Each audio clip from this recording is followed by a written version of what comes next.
kabar semua? Senang sekali seri ini Ayu Ningtyas dapat menjumpai Anda kembali dalam program kesayangan kita, Dokter Keluarga, disiarkan dari studio El Sinta TV dan 95,7 FM Fit Radio Semarang. Seperti biasa, selama 1 jam ke depan, kami akan menyajikan informasi seputar kesehatan Anda dengan tema kali ini yang spesifik ya, mengenai ke psikolog yuk. Bagi Anda yang ingin bertanya, silakan kirim saja pertanyaan ke email kami di dokterkeluarga@tv@gmail.com. Dan acara ini juga bisa dinikmati di Spotify Dokter Keluarga. Dan hari ini pemirsa, kita kehadiran kembali dengan Ibu Leni Utama Afrianti, MC Psikolog. Beliau adalah psikolog di Rumah Sakit Permata Depok. Kita sapa dulu Ibu Leni yang sudah duduk manis di samping saya. Assalamualaikum warahmatullahi wabarakatuh Ibu Leni. Waalaikumsalam Mbak Rini. Kabarnya bagaimana? Baik, alhamdulillah. Baik, alhamdulillah. Hari ini kita fokus bahas seputar, ini ajakan ya, ke psikolog yuk gitu ya. Jadi sebenarnya aku jadi ingat nih mengenai sebenarnya ini stigma-stigma juga begitu ya, bahwa kalau ke psikolog tuh kesannya tuh ada masalah apa gitu ya. Jadi ada orang-orang yang memang ternyata membutuhkan konseling tapi jadi mengurungkan niatnya gitu ya Bu ya, karena stigma tersebut. Tapi sebetulnya sebelum kita jauh lebih dalam bahas seputar case by case gitu ya, sebenarnya bedanya mungkin psikolog dengan psikiater itu apa ya, karena masih banyak orang yang belum terlalu paham gitu ya Bu ya. Mungkin letak bedanya itu di mana Ibu Leni? Silakan. Baik, makasih Mbak Rini. Jadi banyak masyarakat yang bingung gitu ya. Bingung betul. Atau nggak tahu atau Ya, belum tahu. masyarakat awam mengatakan bahwa psikolog tuh mirip dengan psikiater gitu, atau bahkan psikolog sendiri dia nggak tahu apa itu psikolog gitu. Oh ya? Ya kan, jadi sebenarnya ilmu psikologi itu sekarang udah sangat berkembang sekali gitu. Banyak sih peminatnya. Gitu kemarin di SBMPTN juga banyak itu peminatnya. Aku juga berminat sih. Tapi masuknya komunikasi kan. Iya, jadi kita perlu luruskan dulu di sini, jelaskan kepada masyarakat bahwa apa sih bedanya gitu psikolog dengan psikiater.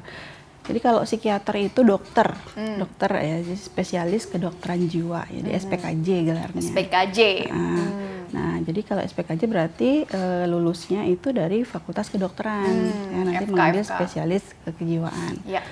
Nah, kemudian kalau psikolog, nah itu basicnya ilmu psikologi. Jadi S1-nya psikologi, kemudian ngambil S2-nya magister profesi psikologi. Jadi ambil S2-nya magister. Iya, magister profesi psikologi. Gitu. Jadi gelarnya itu nanti 2 magister psikolog, magister psikologi dan psikolog. Gitu.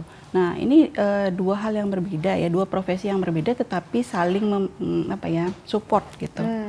Ya, kalau di rumah sakit saling support. Jadi kalau psikiater itu lebih kepada meresepkan obat, ya, terapinya melalui obat-obatan. Mengurangi gejala kali ya, karena ada keluhan-keluhan spesifik biasanya. Betul, juga. Ya, tergantung keluhannya, tergantung gangguannya begitu. Tapi kalau psikolog itu lebih kepada terapi psikologis ya, kita menyebutnya dengan psikoterapi. Jadi sebelum melakukan psikoterapi tentunya ada konseling dulu.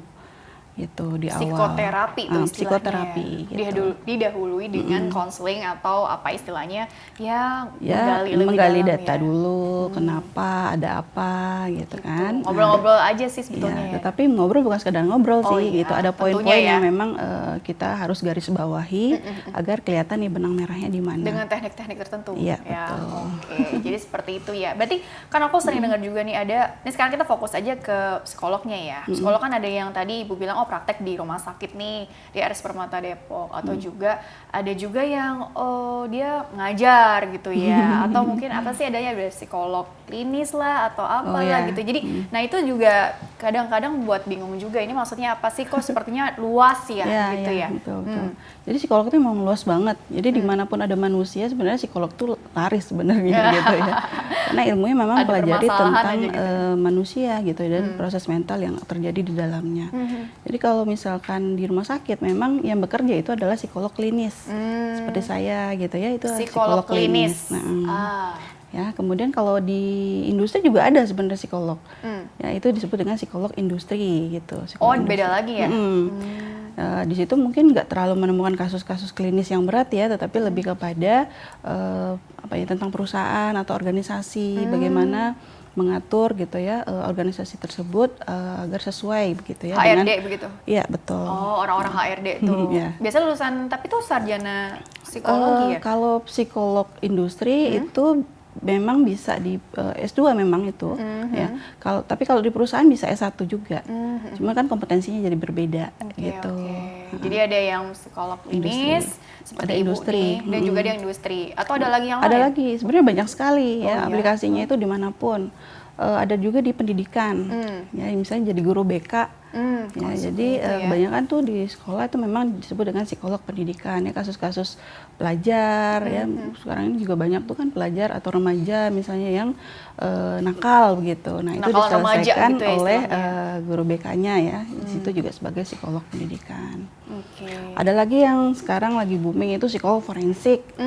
Ya, kasus-kasus kemarin yang terkait dengan yang berat ya, terkait dengan apa ya, kriminal dan sebagainya, hukum, itu yang bekerja adalah psikolog forensik. Biasanya nih case-nya apa untuk menangani apa nih kalau yang forensik? Forensik itu ya kasus-kasus hukum ya, yang terkait dengan hukum. Jadi ranahnya memang berkaitan dengan hukum. Gitu. Selain itu ada lagi nggak industri forensik? Banyak sekali, ada psikolog olahraga. Macam-macam ya. Tapi pada intinya supaya kita jadi makin paham aja sih gitu ya. Ternyata luas. Terus tadi ada di industri, artinya ada di bidangnya masing-masing gitu ya, berdalam gitu ya. Tapi pada prinsipnya begini Ibu, kan tadi kita udah tahu ya sedikit demi sedikit bedanya dengan psikiater itu apa gitu ya. Jadi sebenarnya kalau kasus yang bisa ditangani dengan kunjungan ke psikolog aja gitu, artinya tidak perlu ke katakanlah psikiater yang membutuhkan obat tadi ya, itu sebenarnya bagaimana? Karena takut overlap juga ya, artinya takut tumpang tindih, jadi orang khawatir juga nih atau mungkin bingung juga nih sebenarnya saya nih perlunya ke psikolog atau psikiater atau memang tadi combine dua-duanya saling support tadi kan Ibu bilang tuh. Di beberapa kasus memang membutuhkan membutuhkan bantuan dari psikiater dan psikolog. Ya tergantung tingkat keparahan gangguannya. Jadi kalau memang sudah kronis, agak berat gitu, boleh kita sarankan untuk ke psikiater. Ya untuk jadi kan kalau misalnya kayak gangguan jiwa kronis itu memang membutuhkan semacam obat ya, obat untuk menurunkan, kan ada hormon atau enzim-enzim yang mungkin terlalu atau nggak seimbang, ya terlalu kuat gitu ya, sehingga itu harus diturunkan untuk menurunkan gejala-gejala yang muncul begitu. Contoh atau mungkin insomnia juga, ya kasus insomnia juga beberapa pasien itu ada yang ke psikiater, ya minta obat dan sebagainya. Nah, bagaimana ke psikolog? Ya ke psikolog sih boleh aja gitu. Yang diganti adalah, yang diperbaiki adalah perilakunya. Ya, psikoterapinya tadi itu kan istilahnya. Berarti kalau yang masalah kejiwaan yang bisa ditangani dengan psikiater tuh, aku melihatnya ada peran ini ya, faktor biologis juga ya. Pastinya. Makanya tadi kan diperlukan obat-obat untuk mengatur hormon lah atau apa supaya bisa bantu mungkin mengatasi moodnya, menyeimbangkan segala macam. Tapi kalau untuk yang psikoterapi ini berarti lebih ke apa tadi, perilakunya yang diubah atau cara berpikirnya atau semuanya sih. Jadi bagaimana sih konsep dari treatment di psikologi ini sendiri gitu ya. Jadi terapi lah ya, terapi. Iya. Jadi kalau ke psikolog memang di awal itu kita harus lebih banyak menggali informasi sih sebenarnya. Ya. Contoh untuk kasus-kasus cemas ya, kebanyakan tuh cemas. Cemas ya. Anxiety, kemudian ada depresi juga gitu. Umum ya, makin kesini makin umum sih cemas, terus depresi gitu ya. Nah itu memang kita harus gali dulu kenapa. Kebanyakan dari pasien itu biasanya hanya menyampaikan simptomnya saja. Saya nggak bisa tidur, saya cemas.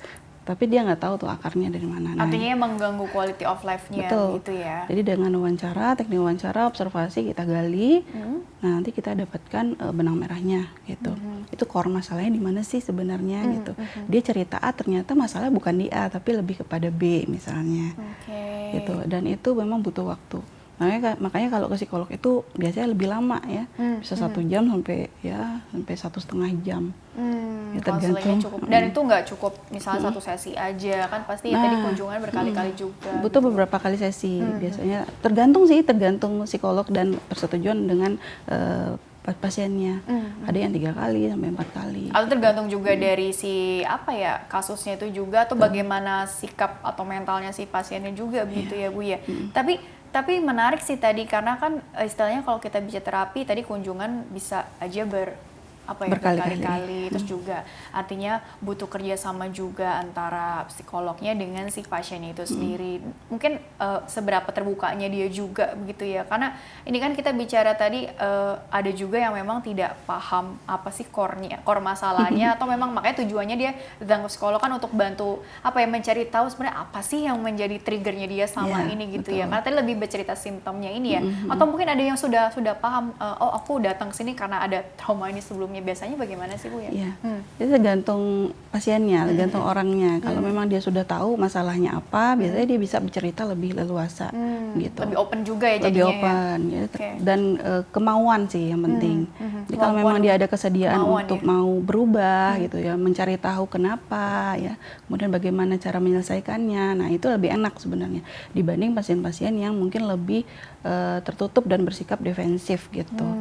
Itu agak susah menggalinya. Makanya dibutuhkan trust di situ gitu. Membangun kepercayaan tadi ya, yang butuh istilahnya proses juga gitu ya. Karena tadi kalau dilihat dari kasus-kasus apa sih yang bisa ditangani, tadi kan contohnya Ibu bilang cemas atau stres atau mungkin jatuhnya kalau dibiarkan jadi depresi, katanya kan seperti itu gitu ya. Nah itu sendiri sebenarnya kalau dilihat-lihat, nih kalau untuk psikolog klinis nih, maksudnya bagaimana sih nanti masuk ke penanganannya dari gejala-gejala yang tadi disampaikan sebelumnya Bu, dari itu cemas, stres ataupun ujung-ujungnya jadi depresi gitu ya. Jadi psikolog itu kan punya SOP ya, standar operasional prosedur gitu. Memang kita melakukan assessment dulu. Jadi sebelum sampai ke terapi gitu, kita harus assessment dulu. Assessment itu ya bisa dibantu dengan alat tes psikologi. Seperti kuis atau apa itu? Ya, ada kuesioner, kemudian ada memang alat tes khusus psikologi untuk melihat kepribadiannya seperti apa, bagaimana dia mengatasi masalah ya. Daya tahannya juga terhadap stresor juga. Betul. Begitu ya. Nah itu semua terkumpul dalam integrasi alat tes kita menyebutkan. Nah dari situ nanti bisa ketahuan tuh, ya kan, oh ya ternyata memang tingkat cemasnya cukup tinggi, depresinya cukup tinggi, penyebabnya karena ini, sosialnya seperti ini, gitu ya. Oh latar belakang keluarganya seperti ini, oh dia anak kesekian. Pola asuh, riwayat dan itu semuanya gitu harus lengkap gitu, agar kita tahu gitu apa sih yang terkait masalah apa sih sebenarnya yang dialami oleh si klien kita atau pasien kita ini. Nah setelah didapatkan itu, setelah assessment, nah baru kita lakukan yang namanya intervensi psikologis melalui psikoterapi. Nah jenis psikoterapi itu banyak sekali gitu, ada puluhan gitu ya. Nah itu tergantung dari psikolognya mau pakai yang mana. Oh gitu ya, tergantung. Atau aku milih ini aja, nggak bisa gitu ya. Mungkin senyamannya si pasien juga, dia lebih merasa cocok di mana, tapi atau memang diserahkan juga ke tadi ke tetap harus dijelaskan. Ya. Kita akan menggunakan teknik misalnya cognitive behavioral therapy. Nah itu dijelaskan ya, kesediaan dia untuk menyelesaikan jurnal. Kita memberikan kayak jurnal gitu, itu harus betul-betul dia isi gitu ya. Keinginan untuk berubahnya ada di mana gitu, seberapa gitu. Atau mungkin bisa dengan teknik hipnoterapi juga bisa. Ya, macam-macam sebenarnya kalau bicara treatment ya. Tapi pada prinsipnya kan tentunya si pasien ini datang ke psikolog kan tentunya ingin menyelesaikan masalah, ingin cari tahu sebenarnya apa sih yang trigger dia sama tadi, core-nya ini apa, dan kira-kira ketika istilahnya masalahnya itu muncul lagi, dia kira-kira bisa bereaksi yang lebih positif nggak sih dari sebelumnya, kurang lebih begitu kan ya maksudnya ya. Jadi perbaikan. Jadi yang diharapkan itu memang bukan sebenarnya masalahnya itu selesai di saat itu gitu ya, tapi ada proses yang terjadi, muncul insight dalam diri pasien bahwa ya jadi bahwa saya ternyata saya seperti ini ya, besok akan seperti ini gitu. Jadi dia punya semacam rencana begitu ya, terkait dengan strategi kali ya, ada mirip-mirip strategi gitu ya. Bahwa ternyata saya nggak boleh seperti itu, harus seperti ini. Karena kan namanya masalah itu kan pasti akan selalu ada gitu ya selagi kita hidup. Jadi bisa aja masalahnya beda-beda, tapi cara dia bereaksinya itu yang mungkin nanti bisa dibantu cari tahu seperti apa sih. Mungkin kamu karakter begini lebih cocok seperti ini segala macam gitu kali ya, atau bagaimana? Jadi sebenarnya kita itu lebih kepada merefleksikan sih. Psikolog itu tugasnya memfasilitasi kebutuhan dari pasiennya, ya memfasilitasi. Jadi kita tuh nggak kasih nasihat sebenarnya. Oh gitu ya, bukan dinasehati ya si pasien juga ya. Iya, karena nasihat pasti pasien udah banyak dapat dari sekelilingnya. Apalagi kalau yang orang udah dewasa udah tahu kan? Udah bisa ngambil keputusan sendiri gitu ya. Dan kita juga nggak ngasih ya sabar ya, nggak kayak gitu gitu. Kan itulah bedanya kalau kita mungkin apa bedanya sih datang dalam tanda kutip ya curhat ke psikolog dengan curhat ke teman gitu ya. Kadang-kadang kalau curhat ke teman gitu bukannya tambah lega malah jadi kok tambah pusing ya. Kadang-kadang dapat masukan-masukan yang kadang kita mungkin nggak membutuhkan juga. Karena mereka mungkin lebih subjektif ya, karena mengenal kita. Tapi kalau psikolog kan sebagai orang profesional ya, dan dia harus melihat secara objektif dari sisi pasiennya begitu. Netral, terus juga insya Allah juga aman, terpercaya gitu ya. Dan kadang kan ada juga yang aduh takut nih rahasianya maaf terbongkar atau apa gitu ya. Ya, satu lagi memang jadi ke psikolog itu rahasia memang gitu ya. Jadi kalau memang ada pasien yang mau datang ke psikolog kemudian takut misalnya terbongkar atau segala macam, biasanya di awal kita akan sampaikan segala informasi yang Ibu berikan di sini bersifat rahasia. Iya gitu. Jadi insya Allah bisa dipercaya gitu ya. Oke, baiklah Ibu, kita jeda dulu sebentar, nanti dilanjutkan kembali di segmen selanjutnya ya. Baiklah pemirsa, jangan kemana-mana, tetaplah bersama kami akan kembali sesaat lagi.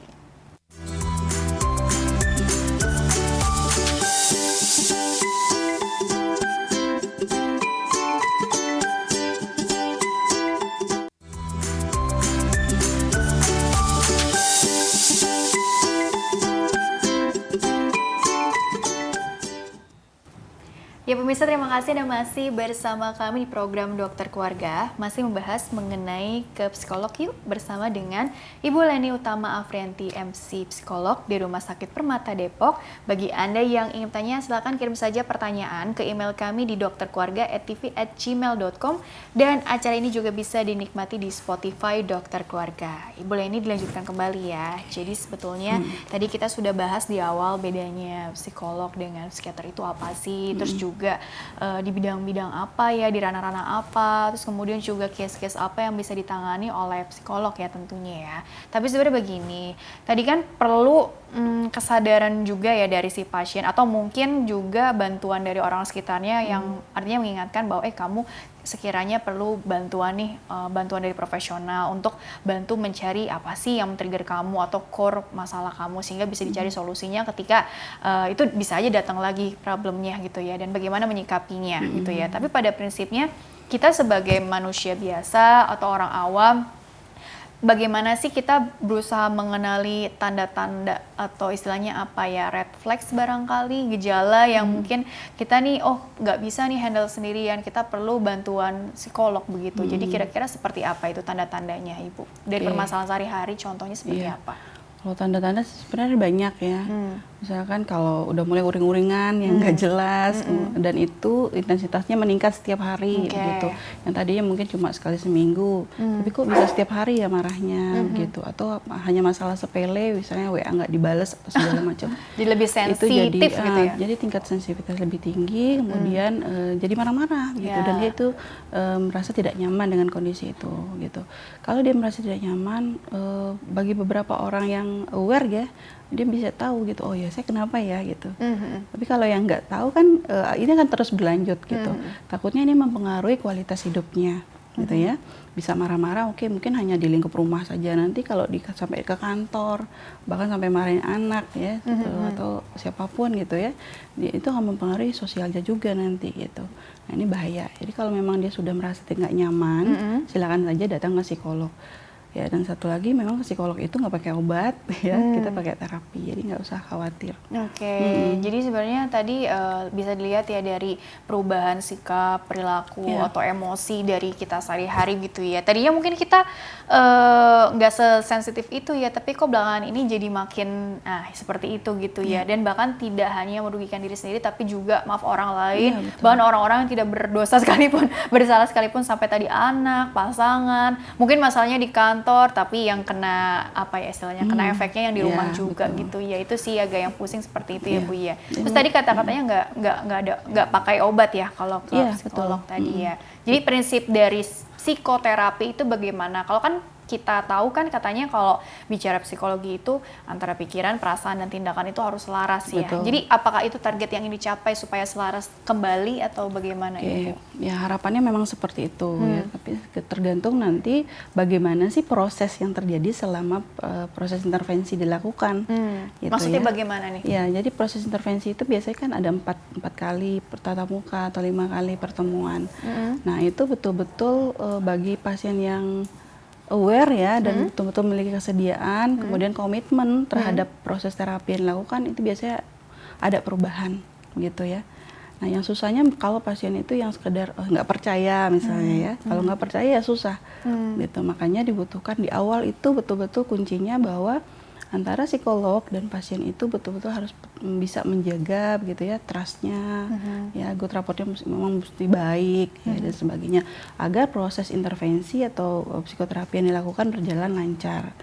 Dan kemudian di awal itu juga kita sampaikan, kita harus edukasi juga pasien kita ini.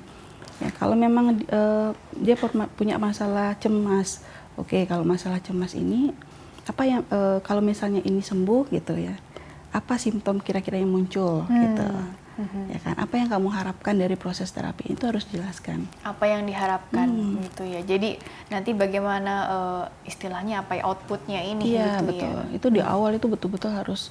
Jadi kalau dalam dalam terapi, dalam mata kuliah psikologi konseling psikoterapi itu kita menyebutkan dengan struktur. Struktur jadi pondasi awal gitu agar nanti ke depannya pertemuan selanjutnya itu lebih lancar. Gitu. Karena kan psikolog sama pasien itu kan sebenarnya kerjasama ya kan. Kita nggak pakai obat loh gitu. Tapi tetap harus realistis ya Bu ya. Artinya kan ada yang aku udah ke psikolog nih dan berharap tadi jadi berubah gitu ya. Artinya tapi nanti di tengah jalan kok seperti kembali lagi, mundur lagi ya gitu istilah kan ada aja yang seperti itu. Jadi kecil lagi harapannya segala macam. Yang perlu dipahami apa Bu? Karena kita kan juga emosi naik turun dan kita nggak tahu masalah yang kedepannya bakal seperti apa juga. Ada sesuatu yang nggak bisa kita prediksikan gitu ya. Barangkali bagaimana? Makanya di awal itu kita betul-betul edukasi si pasien ini. Setelah melakukan konseling kita edukasi. Gitu, edukasinya psikologis itu seperti apa sih sebenarnya gitu ya. Kita nggak bisa terlalu berharap banyak banget gitu. Makanya harus dihadapkan bahwa kamu itu harus realistis gitu. Kita itu mengalami yang namanya gejala psikologis setiap hari gitu. Dari kita bangun tidur sampai kita tidur sampai bangun lagi itu ada gejala psikologisnya gitu. Bahkan ketika melamun pun itu adalah gejala psikologis. Dalam melamun pun bisa menimbulkan kecemasan gitu. Jadi kalau itu pikirannya tidak terkendali gitu ya. Jadi itu yang kita berikan ya penjelasan seperti itu agar si pasien ini tahu bahwa oh ya kalau saya melamun gitu ya misalnya ya saya melamun saya bisa jadi ada faktor resiko juga nih istilahnya ya. Iya. Itu internal belum lagi eksternal dari luar gitu kan. Nah bagaimana kita menyeimbangkan ini harus diberikan di awal, infokan kepada pasien itu bahwa psikologis itu memang tidak mudah gitu. Oke, jadi ini bisa dibilang jadi belajar mengenali, memahami, menggali diri sendiri juga ya. Tadi apa yang kira-kira kelemahan kita tuh di mana sih gitu ya, kelebihan kita barangkali. Bahkan tadi yang proses diam melamun pun artinya kan nggak merugikan siapa-siapa ya, tapi ternyata ketika pikiran yang mungkin tidak tidak positifnya itu datang, jadi sulit dikendalikan, jadi cemasnya datang, stres lagi segala macam gitu ya. Jadi itu bisa jadi trigger juga di situ ya. Oke, jadi belajar mengenal diri sendiri juga dari sini gitu ya. Oke, tapi seputar treatmentnya atau terapinya, tadi ada pilihan, ada yang, mungkin pasien ini cocoknya atau mungkin diarahkan hipno aja deh gitu ya, atau CBT, atau mungkin sekarang kan makin banyak teknik-teknik yang kalau kita ikuti perkembangannya kan ada aja gitu, tapi pada prinsipnya mungkin sama juga output yang ingin dihasilkan tentunya kan untuk menuju perbaikan. Ya harapannya untuk perbaikan diri si pasien gitu, tapi perbaikan itu sebenarnya bukan dari psikolognya, justru sesungguhnya dari dirinya si pasien sendiri gitu. Dan tadi mau menerima juga bahwa tidak selamanya itu sesuai dengan istilahnya ekspektasi. Betul. Begitu nah ya, itu Bu, harus disampaikan seperti itu. Jadi bukan kita datang ke psikolog, ada pasien datang ke psikolog, kemudian keluar dari ruangan dia langsung wah seger banget gitu ya, langsung berubah jadi orang yang baru banget gitu. Itu terlalu muluk ya, terlalu Tapi pasti ada lah beberapa yang merasa dapat insight baru yang diharapkan adalah yang penting mereka dapat insight bahwa ternyata saya cemas tuh karena ini. Oh ya, setelah diberikan terapi relaksasi dia mulai agak tenang. Oke, nanti diberitahu, oke, kalau terapi relaksasi itu langkahnya seperti ini, ibu bisa lakukan di rumah gitu, sama dengan yang kita lakukan tadi. Nah, jadi ketika ibu merasa cemas, ibu boleh praktekkan ini gitu. Jadi pada prinsipnya sih sama seperti pembahasan yang sering kita bahas di sini ya Bu ya. Artinya kita mengenali emosi yang kita punya tuh ada beragam, bisa sedih, bisa senang, bisa kecewa, macam-macam tadi kan. Jadi kan gejala psikologis setiap hari kan bisa berubah-berubah gitu ya, tergantung faktor internal dan eksternal juga gitu. Tapi bagaimana nanti kita mengenali, menerima itu dan memakluminya juga, dan bagaimana menghandle-nya juga gitu ya Bu ya. Memaklumi kemudian melakukan apa gitu. Itu yang penting apa tuh. gitu ya. Kalau sekedar hanya memaklumi ya kalau takutnya gini, kalau kita memaklumi kemudian tingkat excuses kita semakin tinggi terhadap itu, akhirnya kita lama-lama jadi nggak nyaman gitu kan. Tapi kalau kita memaklumi kemudian oh iya saya harus ngapain setelah itu. Nah, yang penting itu sih sebenarnya. Bukan berarti maklum jadi pasrah gitu ya, tapi cari tahu juga apa sih solusinya terbaiknya yang bisa kita lakukan saat itu gitu ya. Intinya nggak tinggal diam, nggak yang ya udah deh emang begini nasibnya atau takdirnya gitu, nggak begitu ya Bu ya. Tapi tadi apa yang bisa kita lakukan dengan kemampuan kita saat itu gitu ya. Oke, baiklah Ibu, kita masuk pertanyaan dari email dulu ya. Ini pertanyaannya juga menarik nih. Jadi nanti Ibu mohon beri tanggapan sedetail mungkin ya. Ini pertanyaannya nih panjang dan juga penanyanya usianya juga muda-muda nih ya. Jadi bagi pemirsa yang ingin bertanya via email, silakan kirim saja pertanyaan ke email kami di dokterkeluarga@tv@gmail.com. Format lengkapnya di bawah ini, nama, usia Anda atau usia teman Anda yang ingin tanyakan serta tempat tinggalnya ya. Baik, pertanyaan pertama ini dari Mas Andi, usianya 28 tahun dari Tangerang. Begini Bu, saya mau bertanya, apakah pikiran-pikiran tidak sehat bisa menyebabkan semula yang tadinya kita tidak mempunyai penyakit dengan keluhan fisik sama sekali, lantas ketika sedang muncul gejalanya, jadi seperti mengidap penyakit kronis seperti penyakit jantung. Saya ada keluhan mirip dengan gejala fobia yang ketika datang rasa takutnya itu, sampai-sampai saya pun mengalami sesak nafas berat. Apakah ini bisa diatasi dengan konsul rutin ke psikolog? Terima kasih. Atau mungkin udah dicoba psikolog, tapi kok gejala kecemasnya masih belum bisa dihandle gitu ya. Apakah mungkin sudah saatnya perlu pakai obat misalnya sehingga perlu ke psikiater. Nah, itu biasanya psikolog juga mengarahkannya seperti apa. Tapi langkah-langkah penanganan di awal nih bagaimana dengan keluhan seperti ini, Ibu? Iya. Memang banyak sih kasus fobia ya, atau kayak psikosomatis, misalnya dia tidak mengalami gejala apapun, ya tidak sakit apapun, tapi karena mungkin memikirkan satu hal gitu, atau mungkin dia tidak memikirkan apapun, tapi tiba-tiba jadi cemas gitu ya, atau jadi nggak ada alasan yang jelas juga ya sebelumnya ya, tahu-tahu ya cemas aja. Iya, gitu tiba-tiba ya. cemas. Apa perlu dicari tahu ada masalah apa juga di organ-organnya? Tapi biasanya udah periksa-periksa. Makanya kalau seperti itu biasanya kita akan arahkan juga ke dokter ya, pemeriksaan penyakit dalam misalnya ya.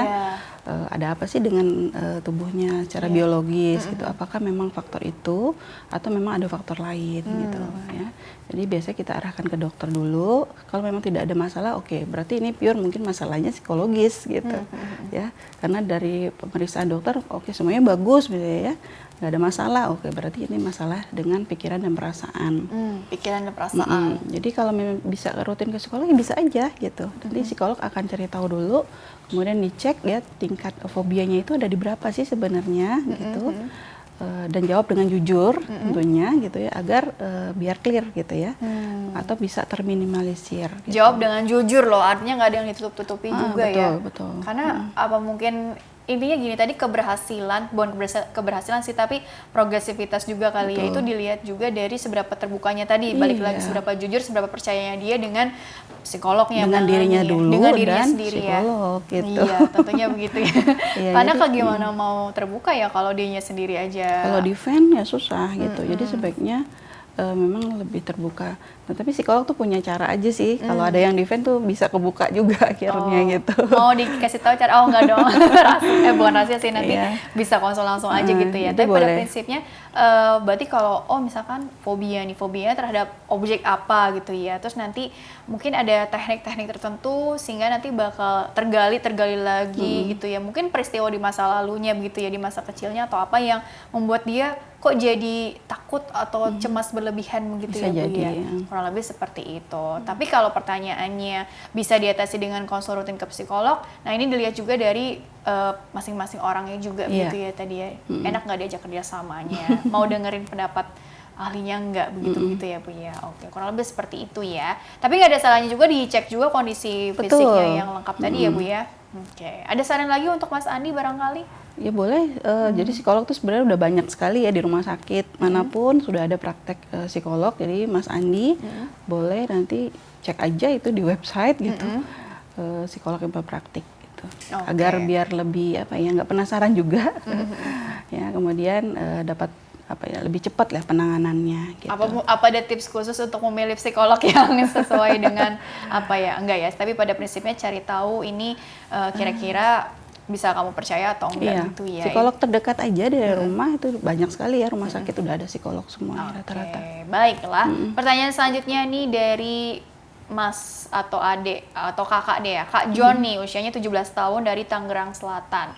Halo Kak, mau nanya, seandainya saya ada rasa takut kehilangan teman saya sehingga jatuhnya saya jadi mudah cemas, sedih karena takut kehilangan teman saya itu. Apakah itu sudah tidak wajar atau tidak sehat? Bagaimana Kak caranya untuk menghilangkan rasa takut kehilangan teman saya tersebut? Terima kasih. Takut kehilangan teman sampai jadi cemas, sedih, mengganggu ya gitu ya. Menurut John ini wajar nggak sih atau tidak sehat? Batas-batasnya itu apa ya? Kadang kita bingung loh. Kan bagus ya kita ada rasa kehilangan, jadi artinya kita menghargai persahabatan, menghargai relationship, hubungan dengan siapapun. Tapi kalau sudah terlampau jadi emosinya jadi berlebihan, jadi merugikan diri sendiri atau membuat risih temannya itu, bagaimana juga solusinya itu? Pastinya dia nggak nyaman ya dengan kondisi itu ya. Nah makanya nggak nyaman ya, karena kan mau menghilangkan rasa takut kehilangannya itu. Iya, kalau dibilang jadi cemas ya, sedih, kemudian itu berlebihan ya berarti ada something gitu kan, itu udah nggak wajar sebenarnya. Ya, kenapa kok dia bisa sampai sebegitunya? Nah itu yang harus digali. Ya, ada kayak apa? posesif ya, tapi ke teman gitu. Iya, sebenarnya ya mungkin dengan teman, tapi bisa jadi ada satu figur-figur lain gitu ya. Ada figur lain yang sebenarnya mempengaruhi kondisi dia hari ini. Oh gitu ya. Pengaruh kita nggak tahu apa keluarga atau apa ya, macam-macam apapun lah ya bisa jadi keluarga ya, kenapa kok sampai kehilangan teman sampai takut gitu. Nah ini harus cari tahu masa lalunya seperti apa, kedekatan dia dengan orang tua ya, khususnya ibu itu seperti apa, bagaimana peran ayah ketika dia tumbuh dan berkembang sampai usia dia sekarang ini. Ya, hati-hati loh, ayah itu sangat luar biasa itu perannya, ibu juga begitu ya, sehingga kondisi seperti itu kalau ketika kecil kita nggak dapat kebutuhan apa ya namanya kebutuhan afeksi misalnya, itu kan kebutuhan afeksi sebenarnya. Iya sih. Ya, kebutuhan kasih sayang, dia takut kehilangan, akhirnya menjadi posesif gitu. Padahal niatnya nggak mau seperti itu, bisa jadi. Kan? Jadi kesannya terlalu lengket, lekat. Sama seseorang gitu ya. Berarti ada sesuatu nih. Makanya orang tua itu betul-betul kalau bisa memang harus dekat dengan anak-anaknya. Kenapa? Karena nanti kualitas hidupnya nanti itu sebenarnya dipengaruhi ya, dari keluarga begitu. Begitu ya.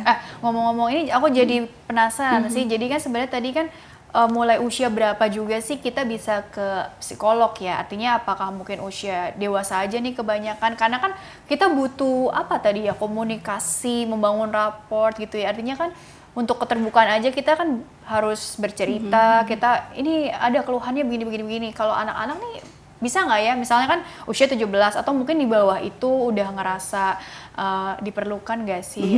Jadi gimana ya? Datang ke psikolog ya. Jadi dalam kondisi kasus yang seperti apa juga anak-anak barangkali juga sudah mulai bisa ya datang ke psikolog. Jadi, dan dengan pendampingan orang tua tentunya atau bagaimana ya? Ke psikolog itu usia berapapun, mau usia mungkin 2 tahun misalnya ya. Usia 3 tahun. Kalau biasanya itu kalau anak-anak kecil, lebih kecil itu masalahnya lebih kepada mungkin ada kebutuhan khusus gitu. Biasanya orang tuanya lah ya yang jadi orang tua lah yang yang mendampingi anak. Gitu. Nah, ya berarti yang ditanyakan adalah orang tuanya. Orang tuanya, bukan si putri atau putranya. Bagaimana proses perkembangan anaknya, mulai mungkin dari masa janin ketika ibu hamil apa yang ibu makan, apa yang dikonsumsi, kemudian proses lahirnya seperti apa, kapan bisa bicaranya misalnya, ya. Selama menyusui itu ada eye contact nggak dengan anak, itu kita tanyakan. Jadi kalau misalnya anak-anak ABK itu sebenarnya bisa terdeteksi. Karena itu ABK ya, kasus tersendiri kasus lah tersendiri. Tapi kalau misalnya ada yang takut, ya, ketakutan itu saya 5 tahun, takut hantu, takut setan. Iya kan. Artinya kan dari sedini mungkin kita perlu intervensi kan. Jadi boleh orang tua lah yang dampingi gitu, orang tua yang mungkin lebih bisa banyak bercerita. Ada apa dengan anaknya gitu. Jadi usia berapapun sebenarnya bisa datang ke psikolog. Atau mungkin gini, kalau yang pasiennya remaja gitu ya, artinya SMP, SMA kan sebenarnya tetap harus perlu pendampingan dengan orang tua atau orang dewasa yang dia dia trust gitu ya, atau bisa aja datang dengan sendirinya karena mungkin dia ada masalah di keluarga atau mungkin masalah di sekolah, kan kita nggak tahu juga ya, dan bisa aja dia ada problem juga di keluarganya sehingga dia udah ngomong ke orang yang ketiga aja yang istilahnya netral gitu ya, yang nggak bisa artinya gitu deh, yang netral. Kira-kira bagaimana itu ya? Ya biasanya kalau masih usia sekolah, SD, SMP begitu atau SMA biasanya didampingi oleh orang tua.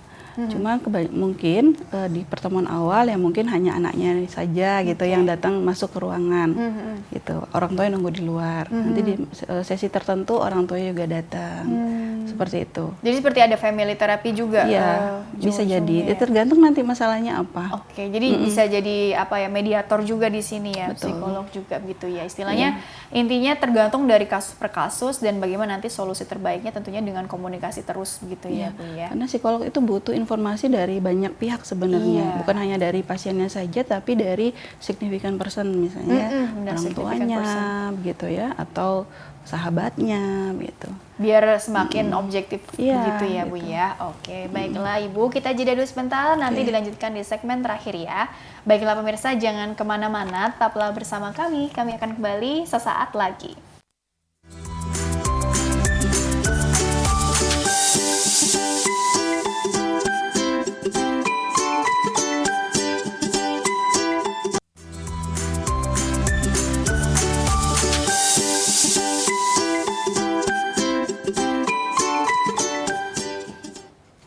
Ya pemirsa, terima kasih Anda masih bersama kami di program Dokter Keluarga. Masih bersama dengan Ibu Leni Utama Afrianti, MC Psikolog dari Rumah Sakit Permata Depok, masih membahas mengenai ke psikolog yuk. Nah, Ibu Leni dilanjutkan kembali ya di segmen terakhir sebelum ke closing statement-nya gitu, karena ini temanya kan ke psikolog yuk gitu ya.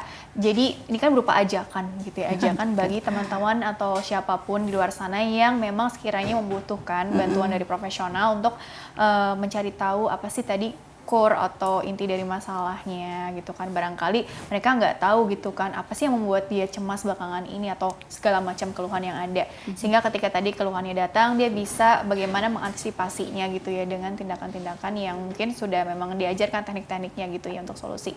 Tapi pada prinsipnya bagaimana dengan stigma-stigma yang ada ini ternyata berperan juga untuk keputusan kita dalam kita mau ke psikolog, tapi khawatir ada persepsi yang bagaimana gitu ya, bahkan dari orang-orang terdekat pun gitu ya, bukannya mendukung tapi malah kamu nggak percaya sama kita sehingga kok jadi nggak curhat ke kita tapi malah cari bantuan orang lain, misalnya ada orang tua yang ngomong seperti itu atau mungkin kakak atau segala macam gitu ya. Tapi sebenarnya bagaimana supaya kita bisa bijak menilainya terkait dengan stigma-stigma yang sudah terlanjur melekat di masyarakat ini gitu ya, Bu ya. Kira-kira seperti apa? Iya, ini PR sebenarnya.